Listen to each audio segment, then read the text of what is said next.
Gomaniganj union কাজী office ও আইনি পরামর্শ কেন্দ্রের পক্ষ থেকে সবাইকে জানাচ্ছি মোবারকবাদ এবং সালাম। আসসালামু আলাইকুম। অনেকেই আমাকে ফোন দিয়ে বলে যে ভাই, আমি আমার স্বামীকে তালাক দিতে চাচ্ছি অথবা আমি আমার স্ত্রীকে তালাক দিতে চাচ্ছি। তারা আসলে আমার বিরুদ্ধে কি অ্যাটেম্প্ট নিতে পারে বা কি মামলা দিতে পারে। তা আসলে কে কি মামলা দেবে এটা কিন্তু আগেই বলা যায় না। তো মামলা দিলে কিন্তু সেই হিসেবে সেইভাবে তাকে সাজেস্ট করা যায় সুন্দরভাবে। মামলা দেওয়ার আগে আপনার অর্থাৎ ভ্যানিশ বিষয় নিয়ে তো আসলে কোনো সাজেস্ট করা যায় না। তো ডিভোর্স দেওয়ার পরে যে জিনিসটা হয় সচরাচর মহারানার মামলা হয়ে থাকে। তারপরেও দাম্পত্য কলহ হইলে দেখা যায় যে যৌতুকের মামলা, ভরণ-পোষণের মামলা বা নারী নির্যাতন এই ধরনের মামলাগুলো হয়ে থাকে।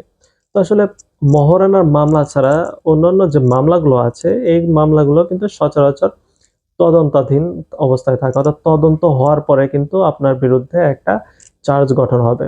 সুতরাং এগুলো যদি আপনি কোনো কিছু না করে থাকেন তাহলে এগুলো নিয়ে ভয় পাওয়ার কোনো কিছু নেই।